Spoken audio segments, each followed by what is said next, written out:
नमस्ते। तो भारत के सबसे बड़े टैक्स सिस्टम जीएसटी में एक बहुत बहुत बड़ा बदलाव होने जा रहा है। अभी जो जीएसटी रेट्स का पूरा शेकअप है, इसका मतलब क्या है?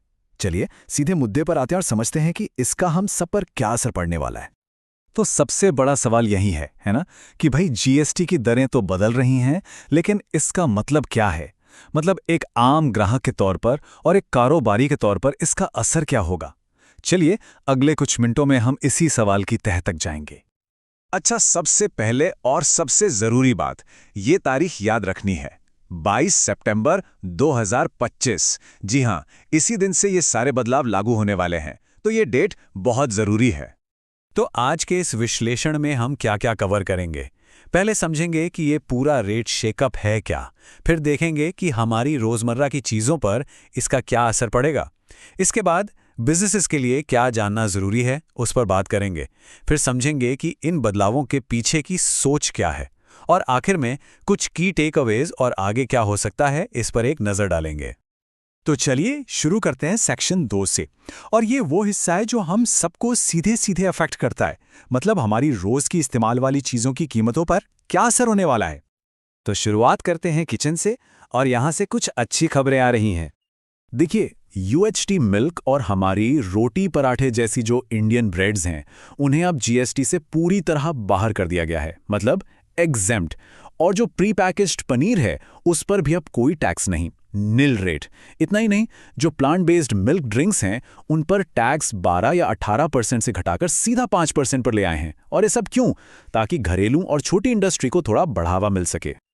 अच्छा, अब किचन से बाहर आते हैं और बात करते हैं घर और पर्सनल केयर की चीजों की। यहां भी दामों में काफी कमी देखने को मिल सकती है। ये एक बहुत ही इंटरेस्टिंग चेंज है। देखिए, toilet soap, face powder, shampoo, toothpaste, मतलब ये सारी चीज़ें जो हम रोज़ इस्तेमाल करते हैं, उन पर जीएसटी की दर को सीधा 5% पर ला दिया गया है। जाहिर है, मकसद यही है कि ये ज़रूरी चीज़ें हर किसी के लिए और ज़्यादा अफोर्डेबल हो जाएं। और हाँ, यहाँ तक कि नज़र के चश्मों पर भी टैक्स कम कर दिया गया है। अब आते हैं इलेक्ट्रॉनिक्स और अप्लायंसेस पर। जो लोग गैजेट्स और इलेक्ट्रॉनिक्स के शौकीन हैं, उनके लिए भी यहाँ अच्छी खबर है। यहाँ पर मेन फोकस टैक्स रेट्स को आसान और यूनिफॉर्म बनाने पर है।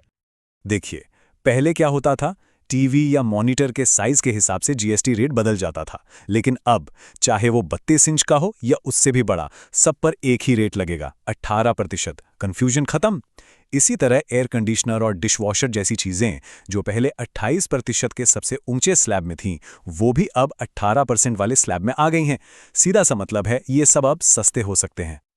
और अब ऑटोमोबाइल सेक्टर, यहां पर कुछ बहुत ही बड़े बदलाव हुए हैं, तो जरा ध्यान से देखते हैं। तो देखिए, जो छोटी पेट्रोल और डीजल कारें हैं, उन पर जीएसटी सीधा 28% से घटाकर 18% कर दिया गया है। ये बहुत बड़ी कटौती है। और यही कटौती थ्री व्हीलर्स, बसों, एम्बुलेंस और ट्रकों पर भी लागू होगी। इसका असर सिर्फ ये नहीं होगा कि गाड़ियां सस्ती होंगी, बल्कि ट्रांसपोर्टेशन की लागत भी तो कम हो सकती है। और हाँ, साइकिल और उसके पार्ट्स पर भी टैक्स 12% से घटाकर 5% कर दिया गया है। तो ये तो हुई बात कंज्यूमर्स की। अब अपना फोकस शिफ्ट करते हैं कारोबारियों पर। अगर कोई बिजनेस चला रहा है, तो उसके लिए यह सेक्शन बहुत बहुत जरूरी है।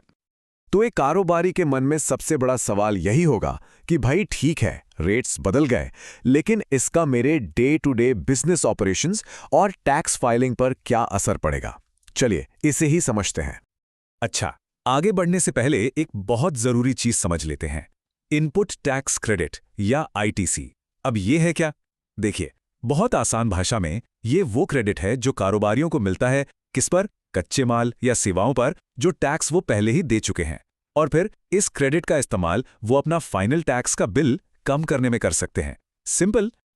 अब एक बड़ा कंफ्यूजिंग सवाल आता है। मान लीजिए सप्लाई तो 22 सितंबर से पहले हो गई, लेकिन उसका बिल और पेमेंट दोनों बाद में हुए, तो रेट कौन सा लगेगा, पुराना या नया? इसका जवाब मिलता है सीजीएसटी एक्ट के सेक्शन 14 में, जो टाइम ऑफ सप्लाई के बारे में है। नियम ये कहता है कि बिल जारी होने की तारीख या पेमेंट मिलने की तारीख, इन दोनों में से जो भी पहले हो, वो ही टाइम ऑफ सप्लाई माना जाएगा। तो जैसा यहां दिख रहा है, अगर सप्लाई पहले हुई लेकिन बिल और पेमेंट दोनों 22 सितंबर के बाद हुए, तो सीधी सी बात है, नई दरें लागू होंगी। लेकिन ट्विस्ट कहां है? अगर पेमेंट 22 सितंबर से पहले ही मिल गया था, तो टाइम ऑफ सप्लाई तो पहले ही फिक्स हो गया, इसलिए उस ट्रांजैक्शन पर पुरानी दर ही लगेगी। चलिए कुछ और ज़रूरी बातें भी फटाफट देख लेते हैं। जो भी मौजूदा स्टॉक है उस पर 22 सितंबर के बाद जो सप्लाई होगी उस पर नई जीएसटी रेट ही लगेगी। अच्छा, अगर क्रेडिट लेजर में पहले से ज़्यादा रेट वाली खरीद का आईटीसी पड़ा है तो घबराने की बात नहीं, उसका इस्तेमाल किया जा सकता है। लेकिन हाँ, अगर कोई प्रोडक्ट अब टैक्स फ्री हो गया है तो उस पर जो आईटीसी मिला था उसे रिवर्स करना पड़ेगा। और एक राहत की बात यह है कि जो माल रास्ते में है यानी इन ट्रांजिट, उसके लिए ई वे बिल को कैंसिल करके दोबारा बनाने की ज़रूरत नहीं है। तो अभी तक हमने देखा कि क्या बदला है, पर अब सबसे बड़ा सवाल आता है क्यों? मतलब सरकार ने ये सारे बदलाव आखिर किए क्यों? इसके पीछे की सोच क्या है, लॉजिक क्या है? इन सारे बदलावों के बीच एक नई स्पेशल रेट भी इंट्रोड्यूस की गई है और वो है 40%। तो ये 40% की स्पेशल रेट लगेगी कहाँ?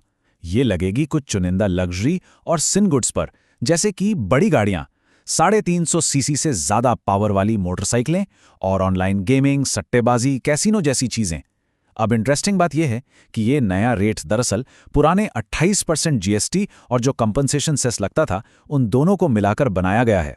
मकसद ये है कि टैक्स का बोझ तो लगभग उतना ही रहे, पर सिस्टम थोड़ा आसान हो जाए। यहाँ पर एक बहुत ही दिलचस्प और थोड़ी सी उल्टी लगने वाली बात सामने आती है। हम सब सोचते हैं कि दवाओं जैसी ज़रूरी चीज़ों पर टैक्स पूरी तरह ख़त्म क्यों नहीं कर देते, ज़ीरो क्यों नहीं कर देते। वजह है आईटीसी चेन।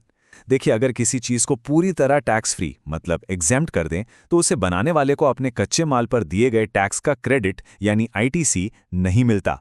अब वो क्या करेगा? वो उस लागत को प्रोडक्ट की कीमत में ही जोड़ देगा। नतीजा, वो चीज़ ग्राहक के लिए और महंगी हो सकती है। इसीलिए 5% की कम दर रखना कई बार ज़्यादा फायदेमंद होता है, क्योंकि इससे वो टैक्स की पूरी चेन टूटती नहीं है। तो चलिए अब तक की सारी जानकारी को समेटते हैं और देखते हैं कि इन बड़े सुधारों के पीछे के मेन प्रिंसिपल्स यानी मुख्य सिद्धांत क्या है। तो मोटे तौर पर इन बदलावों के पीछे 4 बड़े लक्ष्य हैं। पहला, सरलीकरण यानी सिंप्लीफिकेशन, मतलब एक जैसी चीज़ों पर एक ही टैक्स रेट हो ताकि लड़ाई झगड़े कम हों। दूसरा है टैक्सों का विलय, जो पुराना कॉम्पनसेशन सेस था उसे जीएसटी में ही अब्जॉर्ब कर लिया। तीसरा, ग्राहकों के हितों की रक्षा, जैसा हमने देखा आईटीसी चेन को बनाए रखना ताकि कीमतें न बढ़ें। और चौथा, घरेलू उद्योग को बढ़ावा देना। और आखिर में ये पूरा विश्लेषण एक बहुत बड़े सवाल पर आकर रुक जाता है। क्या रेट्स का ये रैशनलाइजेशन, ये फेरबदल वाकई में भारत के टैक्स सिस्टम को और सरल बना पाएगा? इरादा तो यही है, लेकिन इस सुधार की असली परीक्षा तो आने वाला वक्त ही लेगा।